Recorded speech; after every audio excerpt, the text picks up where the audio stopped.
Hi friends, we're back and better than before. Today I just want to talk a little bit about, I had some people that reached out to me and they wanted to know what life was like quitting your job. How do you make that kind of a decision? And oh gosh, what life was like since then. Anyways, how do you make a decision like that without knowing you're even going to get in? Well, if you're being 100% honest, it is the scariest thing that you could ever do. But it is also one of the most amazing decisions you could ever make for yourself. I'm a firm believer of, if you have a dream, it's so cliche, if you have a dream, if you have a goal or a dream, something that you could see yourself doing and be happy doing, then by all means you need to do it. I finally just realized that I can continue going in the same path and be happy. I'm not gonna hate my life or look back and regret it. That's not gonna be a thing. But I'm also not gonna live to my fullest. I'm not going to be chasing the dreams that I think I can chase and doing the things that I think I can do just by sitting around or by continuing on the path that I was on. And I wasn't on a prison bound or anything bad. I wasn't doing anything like that, but by golly, I wasn't living my best life. I was at a job where I could make comfortable money and have a comfortable living and live a comfortable life and be comfortable for the rest of my life, but I wouldn't be flourishing and I wouldn't feel like my soul was lit on fire every single day. And that's something that I truly, with every ounce of my being, hope every person at some point gets to experience. Because I quit my job and now I'm back to school to retake some classes and to boost my GPA, to take some classes that were required to apply for the program, get in the programs, those kinds of things for my future. So I did that, but in order to take those, I couldn't work at the job that I was doing. My shifts before were about 13-hour days, plus I had a 40-minute commute there, 40-minute commute back. I leave at like 4:20 at the latest, 4 a.m. typically, and I wouldn't be home till almost 7 p.m. most days. The reverse for night shifts. I would leave 4 p.m. and not get home till 7 a.m. the next day. So my shifts were 3 or 4 days on, a couple days off, work a few nights, a few days off. And it was nice because in reality we only worked about half a month and we got paid great and had great benefits, but I didn't really do a whole lot that lit me on fire. I didn't feel like I really had a purpose. I didn't feel like my job was, like I was needed or that I was making a difference in the world. I felt like I was there, and I was going through the motions. And they were paying me well, they were treating me well, don't get me wrong, but I just didn't feel on fire. I didn't feel lit up, and so I decided that it's now or never. I applied for that job on a whim and got it, and I spent a few years working there, making some great relationships and some friends for life, and I met some amazing people that actually helped me develop some new hobbies and helped me pursue this and feel comfortable pursuing this, and that grew me in ways I didn't know that I was capable of, made me stronger, made me tougher inside and out.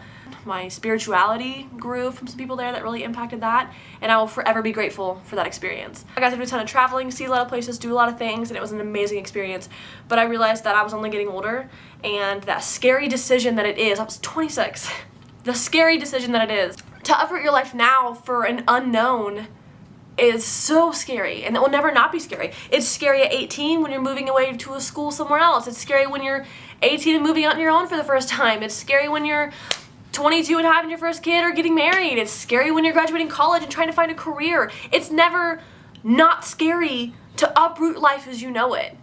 But I also believe that the scarier the decisions, the harder they are to make, the bigger the payoff. That those are the ones that you're not going to look back and think about how scared you were to decide if you wanted to get Reese's Blizzard or an Oreo Blizzard and how that was really going to impact your life. You weren't worried about that. Those decisions weren't hard, and tomorrow you're not going to wake up and regret that you got a Reese's instead of an Oreo. Like, whatever, it comes and it goes. But by golly, that hard decision to quit your job, to chase your dream, to start your business, to whatever it is that you want to do, as difficult as it is, those are the ones that are going to get the biggest rewards.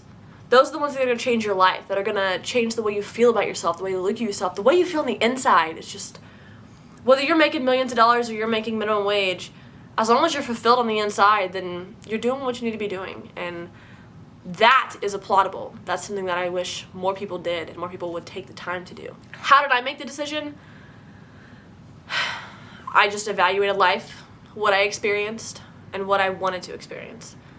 I evaluated whether I wanted to take the risk on something that I knew I wanted to do and something I knew I wanted to pursue in order to get in, or do I stay where I'm at? Do I continue being comfortable and knowing that this is going to be my life for the rest of my life? Knowing this is what waits in front of me. Never having known what if I would have tried it or what if I would have taken that chance But like, you're gonna make it work. Okay, if you start your job and you fall flat on your face, it's not the end of the world.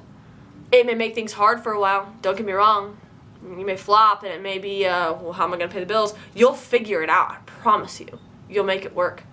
If it's not gonna kill you, you'll make it work. And that's kind of what I came down to, is I was like, look, if I got this job, I didn't even intend to have this job. I didn't even know this job existed until like the month before I put in for it. What's it gonna hurt me to lose it? I'll figure it out. I'll make it work. I'll do what I need to do to get through this season of life until I get to the next chapter. And if that is the career of my dreams, going to school and going back into the world that I want to go in, or if that is reevaluating the circumstances in front of me, either way, either path, you'll figure it out. So if you're on the edge, if you're on the fence, I don't know what I'm going to do, I don't know if I should do it, I don't know if I can, how, what if things go wrong, but what if they go right? What if everything works out just like you want? You will never know if you don't take that risk initially. If you don't attempt and take that risk, knowing that you could flop, you will never succeed. If you don't try to run a block down the road, you're never going to get to a marathon. If you don't hop in your car and drive the first 10 miles, you're never going to make it states away. You always have to take that first step, and sometimes the first step's the hardest. In fitness, it's the hardest step. The hardest part is getting into the habit, getting into the routine, getting yourself out of bed when you're tired and you want to go home and go to sleep and getting off the couch, and it's so hard to do. But damn if it isn't worth it. Take the risk, do the thing. I promise you it's worth the payoff in the end. I can't say it won't be easy. I can't say there won't be moments that you won't have to figure it out and make it work, because you will. But that's okay. That's just fine. It's part of the journey. That's such a cliche saying, but it's so factual. It hits home. It's all part of the journey. You'll figure it out. Worst comes to worst, as long as you're doing what makes you happy, then I don't see how anything can get you down.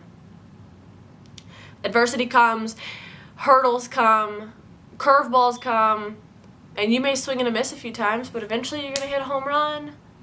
Eventually you're going to clear the hurdle. So take the risk. Do it. With that being said, I feel like I kind of was on a broken record that they're repeating the same things over and over again, but I just cannot stress it enough that if there's something that you're on the fence about, your heart is wanting to do, but you're talking yourself out of it, logically, follow your heart. Follow your gut. Do it. Do it, do it, do it, do it, do it. Just take that plunge and come get me when you start reaping the benefits, because I want to hear all about them. I want to hear about your successes, about the amazing things that you accomplish, about how you took a chance and you succeeded. Because it's all worth it in the end. If you're on the fence right now and you're looking for a sign that you need to make the change, this is your sign. This is divine intervention, God, whatever you believe in, saying, here's your sign. The world is giving this to you. It's time to make the change. It's worth the risk. You can do it. I believe in you. If no one else, I believe in you. Shoot me a message, tell me what risk you're taking, and I will do everything in my power to back you along the way. I'll check in, I'll help you with benchmarks, I'll do whatever it is you need from me. I'll be your biggest cheerleader if you need it, just let me know. But you have to take that step. Do it. Take the first step. I love you. Jesus loves you. Now go be part of something bigger than yourself. Bye. I guess I should probably do a video of like a life update, getting me caught back up, or get you caught up to where my life is, how I got to this point.